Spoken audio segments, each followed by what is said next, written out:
เกิดจากการที่เฮาเจริญสติปุ้นหรอเจริญสติทุกอิริยาบถยืนเดินนั่งนอนการฝึกการปฏิบัติก็จะต้องเริ่มต้นเลยตั้งแต่เจ้ายังบ่เดียวเนี้ยแล้วก็ต้องปฏิบัติต่อเนื่องจะไปให้ได้ละเจ้ามาตลอดทั้งวันทุกลมหายใจทุกขณะจิต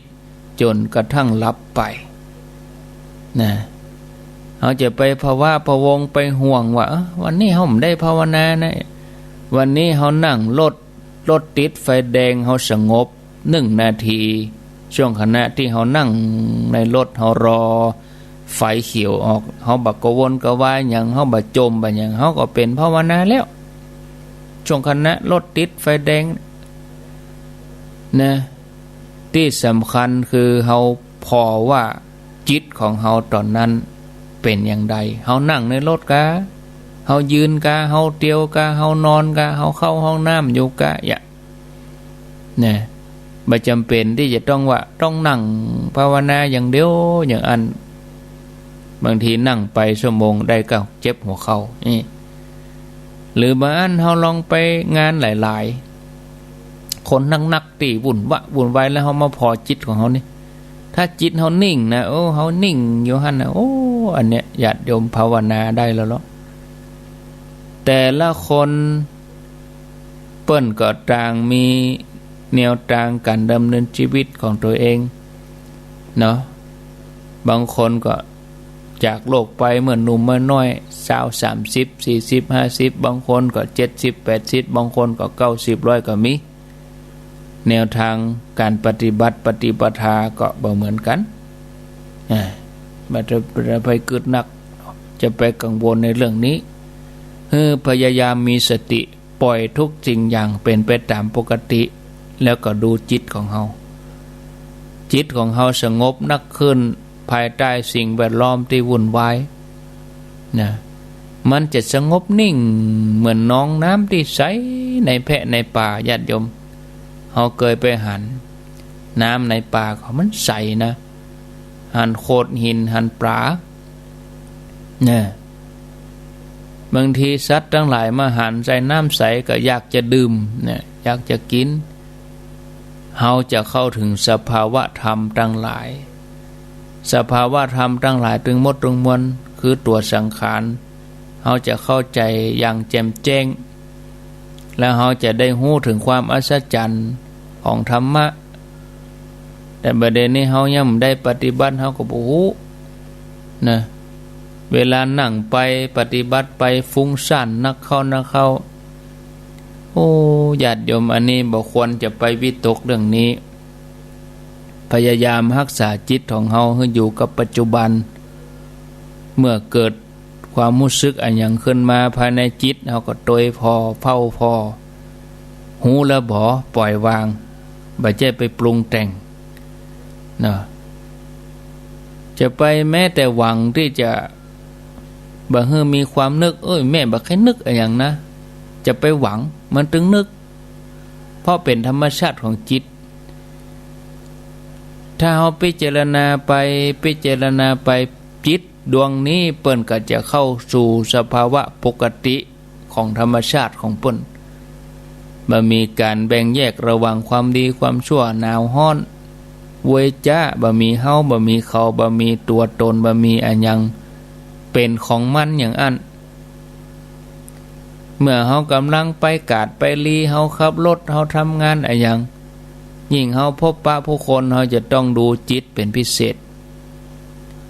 บางทีเพียงแต่นั่งรถเพียงแต่เดินเพียงแต่หันเฮาก็บ่ควรดีเอาไปยึดมั่นถือมั่น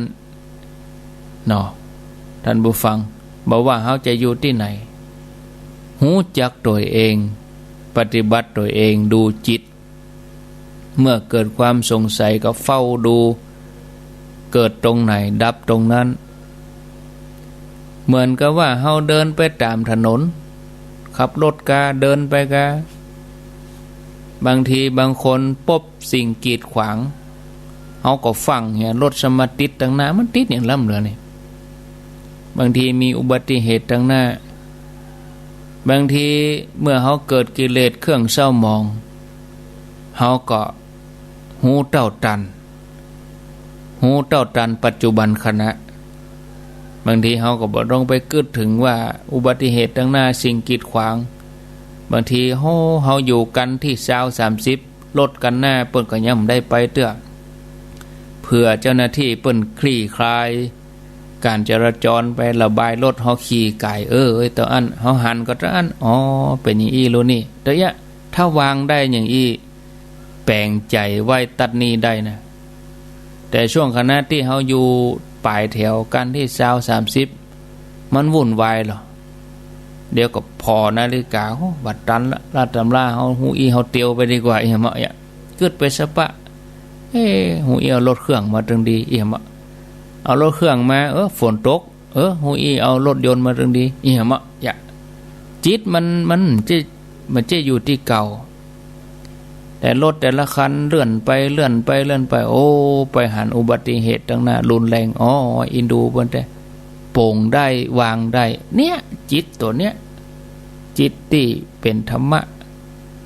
ในขณะที่อยู่ในรถกระวนกระวายนี่มีธรรมะละนะท่านผู้ฟังปรุงแต่งไปเลย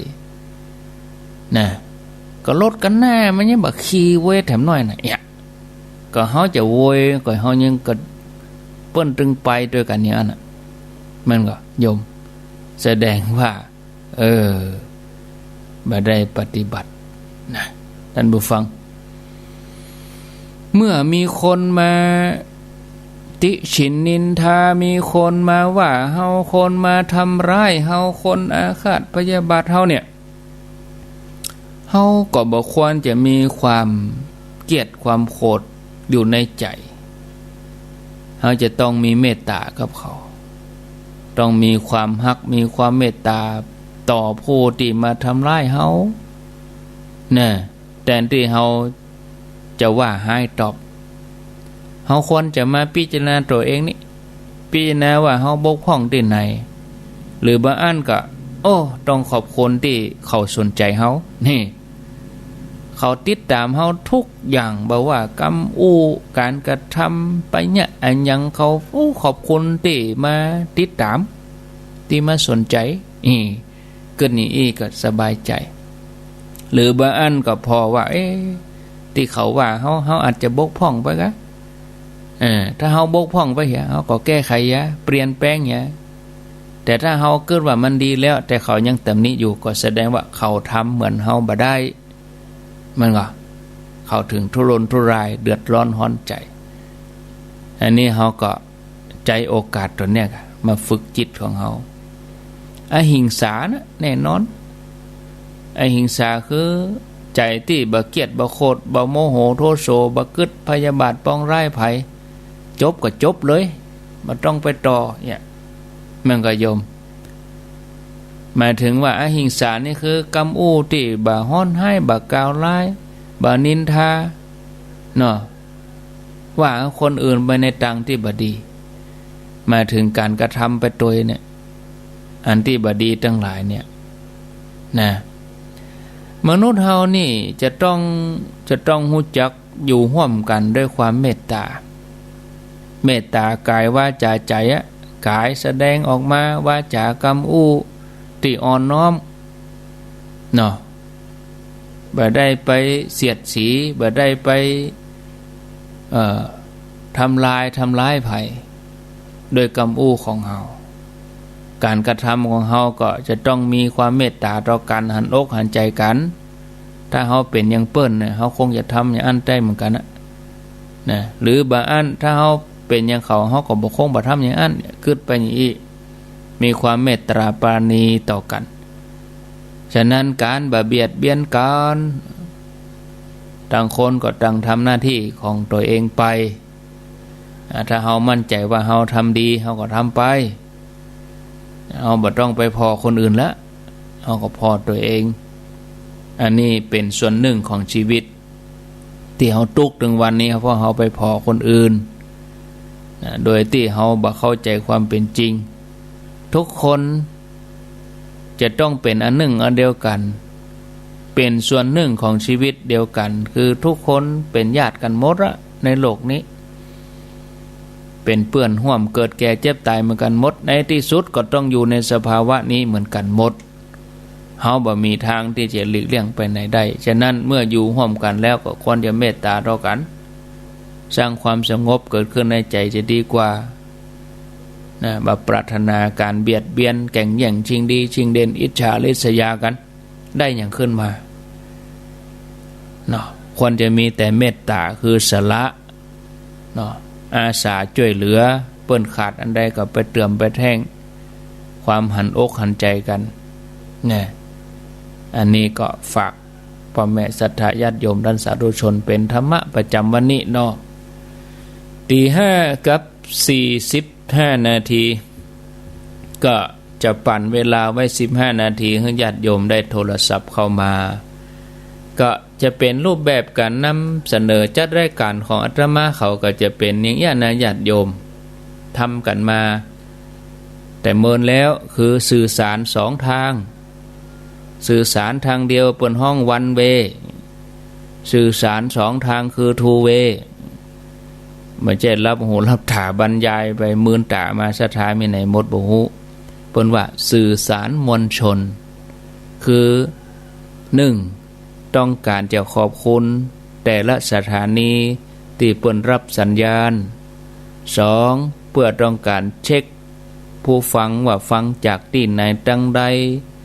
ชัดกำชัดกาฟังสถานีไหนเพื่อว่าเจ้าหน้าที่ผู้อำนวยการสถานีเปิ้นเฝ้าฟังอยู่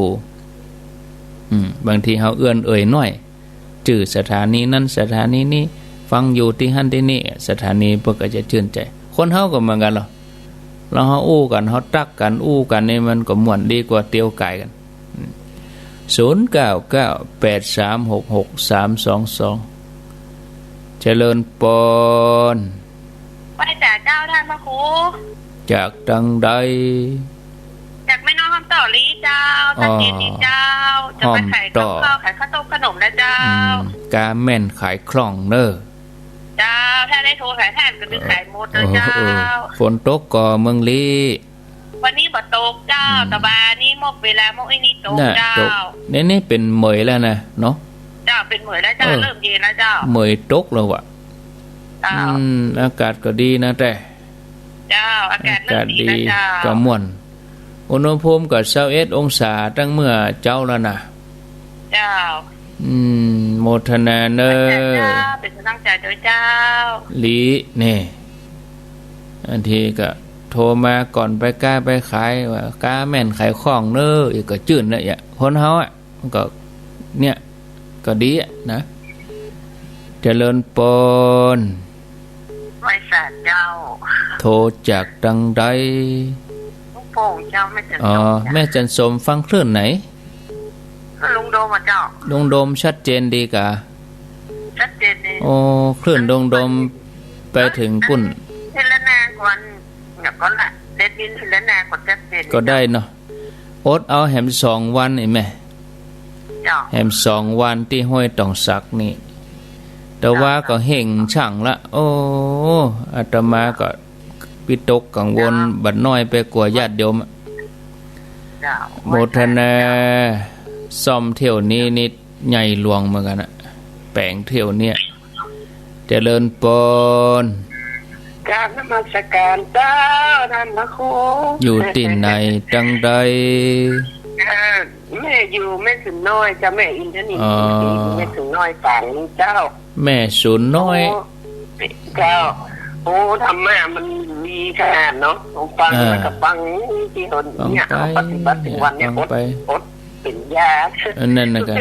ใครได้เหมือนกันนะท่านอดทนเอากัน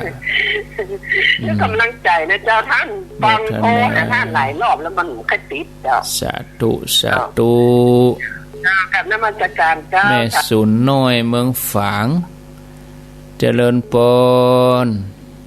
ครับกวาสาขาอาจารย์เวียงป่าเป้าครับเจ้าเวียงเหมือนนี่อยู่เวียงก็เดี๋ยวก็ฟังพระชาววังอันนี้อยู่เวียงอันนั้นก็อยู่วังนี่เนาะวังสิงห์คำ6 โมงเนี่ยค่ะเดี๋ยวเปิ้นจะมาแล้วค่ะ อ๋อวังสีคำได้วันเนี้ยกะต่อเนี่ยกะโมทนาก็อาทิตย์แล้วก็อินเทอร์เน็ตบัดดีอาทิตย์ก่อนนั่นก็บ่มีไผเชื่อมอาตมาก็ไปงานแต่ว่าอย่างวันซื้อนี่ซ้อหาเฟซตัวก็มีฮะจะติดธุระก็ยังก็บ่ฮู้นะกูเจอเฟซเพิ่นออกแต่ว่าวันซื้อนี่มันจัดวันเสาร์บางทีเปิ้นมีกฐินมีหั่นไปเดินทางบางทีช่วงเนี้ยอาจจะแม่นอย่างนั้นเนาะครับโมทนาครับก็ไว้เจริญปอนสายต่อไปว่าจะได้น้องเบลขอบคุณเนอ104.5 อนุโมทนาเจริญปอนเหนียวแน่นเหมือนกันรู้นี่เจริญปอนติดแล้วเจ้าไว้สาเจ้าโทษจากดังใดแม่เสาเจ้าแม่เสาฝนตกเหรอบ้านเขาหนาวแล้วนะอาจารย์ว่าฝนตกวันค่ำแต่ว่านะหนาวฝนห้าเย็นนะกะ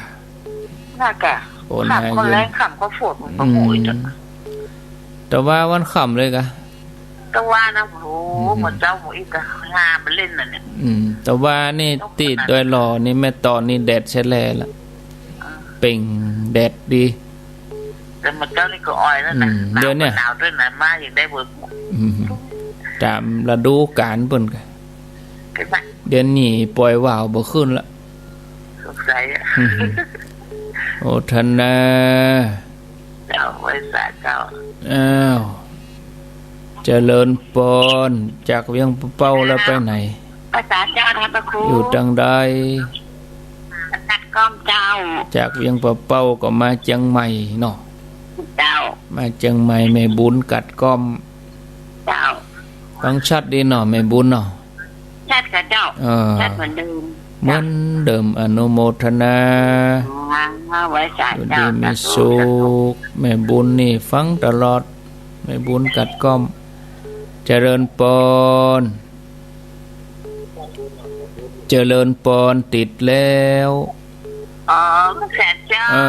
ฟังทางโทรศัพท์นี่กะไปเปิดวิทยุดังก็ยุ่งอ่ะกะแล้วขันแก้วเจ้าแก้วจะไม่ขันแก้วไม่แจมเจ้าแม่แจมกะแม่แจมแม่ขันแก้วนี่อยู่บ้านหยังแม่บ้านจังเขื่องบนเจ้าจังเขื่องบนวันที่6ปะกัน6 พฤศจิกายนแล้วก็วันที่8เนาะประชุมเพลิงศพท่านอุดรวัดบุพารามแม่แจมนี่หนาวแล้วก็แม่ไม่หนาวเตื้อแต่ว่าฝนตกให้อย่าทั่วฝนตะวันนี่นะเนาะอยู่ดีมีสุขเนอะแม่ขันแก้วสาธุแม่ขันแก้วแม่แจมจากแม่แจมไปทางใดแถมเจริญปอนไหวสาจ้าจากแม่แจมแล้วไปแอวที่ไหนบ้านไหนสันพระเจ้าแดงหัวยาวจากแม่แจมไปบ้านที่ปุณโลนี่ฟังถึงวันนะเจ้าถึงวันสุขอกสุขใจเนาะฟังแล้วมันกินคติสอนใจสุขอกสุขใจก็ทำโมทนาออกเป็นกำลังใจนะเจ้ายินดีนักสาธุเบอร์ตันได้บอกแล้วนะบอกเบอร์แถมกรรม0998366322เจริญปอนจากที่ไหนจากดังใดได้ยินแล้วเจ้าฟังอยู่บ้านนะเจ้าอยู่ที่ไหนฟังอยู่ที่ไหนนั่นฟังอยู่ที่ไหนแม่อยู่บ้านหยังไม่นอนเจ้าแม่นวลประเด็ดกะอยู่ที่คลองเนี่ยแหละนั่นอันคนหลายแม่ประจำแหละอาตมาจำแต่ว่าหลายเนาะคนตึงเมืองบ้านหน้ากล้ามาที่ไหนก็เบอร์โทรไผเป็นไผโมโหเบอร์ ใดเนี่ยวันที่30กับ31มีงานน่ะท่านครู30กะ30เนาะคงไปยังไปลืมอย่างขี้ลืมกันฮะประกาศดึงวันอย่างขี้ลืมอ๋ออันกะก็ได้จะบอกเฮ้อหำกรรมใต้รายการเนอะใต้รายการเดี๋ยวบอกงานมีเสาเก้า30เสาเก้านี่ก็มาพอเปิ้นปั่นฝ้ายเปิ้นตอผ้าจะเริ่มเวลา6 โมงแรงนะวันที่เสาเก้า18 นาฬิกาถ้าได้มาก็ฟังถ่ายทอดวิทยุติดตาม Facebook ฝ่ายหินฮะเปิ้นตอผ้าอย่างใดโอ้ถ้าฝนบ่ตกก็ม่วนอยู่เสาเก้ามาแรงต่อถึงเมื่อคืนแล้วต่อผ้าเสา4 ชั่วโมงแถมตัวนะคืนหุ่งเต้าแจ้งส่วนวันที่30นั่นก็ตั้งขบวนกฐิน3 โมงครึ่งมาถึงนี่ก็ประมาณ3 โมงเนอะติดปะตังเจริญนาแห่กฐินด้วยกันมีอย่างก็ยกมือ10 นิ้วถ้าจะแปลงก็แล้วแต่เจตนาตามใจที่ชอบมาหาได้เนอะตามที่ชอบมาหาได้อนุโมทนาแล้วแต่หน้าบุญญาติโยมเขา30-31นี่วัดต้นทงปุ่นกะสันมณะปุ่นเปิ้นเริ่ม30แล้วไปตอด31บ่ควรสับสนเนาะก็หมู่เวียงบ่เป้าก็จะมาเลิกจากปากตั้งเลินก็สดไปวัดสัมมณะบ่ได้หรือช่วงมาไงจะไปแว่วัดสัมมณะให้ก่อนกี่ข้อตอนแล้วก็มาปากตั้งเลินนี่ก็ได้แล้วแต่ญาติโยมวางแผนกันเองเอาไปไหนต้องวางแผนต้องคิดเจริญปนไว้สาดันพระหูป่อบุญตันป่อบุญตันป่าไร่เนาะเอาฟังตัวก็ม่วนนั่นกะบางคนว่าโทรฟังกับม่วนบางคนโทรฟังกับม่วนบางคนเปิดสายโป๊กก็ปิดปั๊บบ่ม่วนใช่กะคนเอาง่ายบางคนก็ว่าบ่กองวางสายทั้งปิดเลยมีสาระมันก็ไล่หากันเนาะคนนั้นโทรคนนี้โทรเฮาก็ไล่หากันนะกะเอาใจตัวเก่าเฮาว่าไปได้จะได้เอาใจคนอื่นด้วยกะเจริญปนนั่นอย่างนั้นอย่างโซ่ซาเอาวางไปสายใหม่มาแทนเจริญปนจากที่ไหนน้ำต้นไม่ฟ้องเนาะยังไม่ได้ไปเอาเรือรถผังพลาสติกอ่ะอีแมวไว้ไหนตำไว้ไหนเอาไปตำไว้ไหนตำไว้ที่กุฏิอันพระโคเบิดจะไปเอาจะได้มาตามก็ไปได้ไปเอาอย่างถึงแล้วงานกับปีกเลยเบิดก่อนจะไปเอามาตามมันผูกแมลงพอดีชาตูเนอปนนันจันเพิ่นก็เอาตาล100แม่ฟ้องก็เอาตาล100แล้วก็จะเอามาตามคืนวันที่29วันผูกเมื่อคืนอย่าเอาตามแวดถาดนี่นะเอาตามแวดราชวัตรนี่ตอนที่เปิ้นเก็บไฟถ้าอย่าปึงเรียมกันเนาะเอาวางเป็นจุดตามกลมมองแมงอันนี้เป็นผังพลาสติก0998366322เจริญปนเจริญสุขเจริญชัยนะมว่าจะได้กระถิ่นจะมาตัดกันได้โอ้ก็ถึงบัดได้มาถึงบัดตัดถึงบัดมาหูกะหูกะนี่นะมาถ้ามาถามอ้อมหั่นอ้อมนี่